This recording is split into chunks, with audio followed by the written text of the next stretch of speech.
ಗೋಕಾಕ್ ತಾಲೂಕಿನ ಮಲ್ದಿನಿ ಗ್ರಾಮದಾಗ ಏನ ನಮ್ಮ ರೈತರ ಮನಿ 2 ಮನಿ ಕೀಲಿ ಹಾಕ್ಯಾರ ಜನತಾ ಫೈನಾನ್ಸ್ ಅಂತ ಹೇಳಿ. ಇವರು ಏನಾಗತ್ತಪ್ಪ ಅಂತಂದ್ರ ಗೋಕಾಕ್ದಾಗ ಒಂದ್ 7-10 ಫೈನಾನ್ಸ್ ಹುಟ್ಟ್ಯಾವು. IDFC, ಬಜಾಜ್ ಬ್ಯಾಂಕ್ ಇಂಥವ್ರು ಬರೀ ರೈತರಿಗೆ ಕಡಿಮೆ ಬಡ್ಡಿ 4%, 5%, 8% ಬಡ್ಡಿ ಅದಾವ ಅಂತ ಹೇಳಿ ಕೊಡುದು, ರೈತರಿಗೆ ಹಗಲ್ ದೊಡ್ಡ ರೀತಿ ಮೋಸ ಮಾಡಿಬಿಡುದ. ಯಾವ ರೀತಿಪ್ಪ ಅಂತಂದ್ರ ಅದನ್ನ ಕೊಡ್ತನ್ಯಾಗ ಒಂದ್ ಬಡ್ಡಿ, ಅದನ್ನ ನೆಕ್ಸ್ಟ್ ಏನ್ ಮಾಡ್ತಾರ ಅಂದ್ರೆ ₹3 ಬಡ್ಡಿ ದಾಟ್ತೈತಿ. ಅವ್ರು ₹3 ಬಡ್ಡಿ ದಾಟಿ ಕೇಸಿಂದ ರೈತರ ಮನಿ ಕಟಬಾಕಿ ಮಾಡಿ ಕೇಸಿಂದ ಇವ್ರ ಮನಿ ಕೀಲಿ ಹಾಕಕ್ ಹಚ್ತಾರ.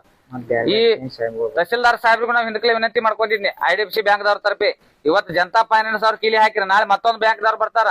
ಇನ್ನು ಮುಂದೆ ನಾವು ತಹಶೀಲ್ದಾರ್ ಸಾಹೇಬ್ರಿಗೆ ಒಂದ್ ವಿನಂತಿ ಏನ್ ಮಾಡ್ಕೋತಪ್ಪ ಅಂತಂದ್ರ, ನಾವ್ ಹಿಂದಕ್ಲೆ ನಮ್ಗೆ ಹೇಳಿದ್ವು ಎಲ್ಲಾ ಬ್ಯಾಂಕ್ ಫೈನಾನ್ಸ್ ಗಳವ್ರನ್ನ ಕರೆಸಿ ಸಭೆ ಮಾಡ್ರಿ, ರೈತ ಸಂಘದ ರಾಜ್ಯ ಅಧ್ಯಕ್ಷರಾಗಿರ್ಬೋದು, ರಾಜ್ಯ ಉಪಾಧ್ಯಕ್ಷರಾಗಿರ್ಬೋದು, ಏನ್ ನಮ್ಮ ತಾಲೂಕಾ ಅಧ್ಯಕ್ಷರ ಆಗಿರ್ಬೋದು, ಎಲ್ಲಾರ ನೇತೃತ್ವದಾಗ ಒಂದ್ ಸಭೆ ಮಾಡ್ರಿ, ನಾವು ಬ್ಯಾಂಕ್ ದವ್ರ ಜೊತೆ ಚರ್ಚೆ ಮಾಡ್ಬೇಕಂತ ಹೇಳಿದ್ದು.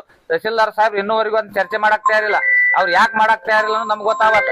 ಏನಾರ ಕೇಳಕತ್ಕೊಂಡು ನಮ್ಗೆ ಏನೋ ಸಂಬಂಧ ಇಲ್ಲ ಅನ್ನೋ ರೀತಿ ಮಾತಾಡತಾರ ಅವ್ರ.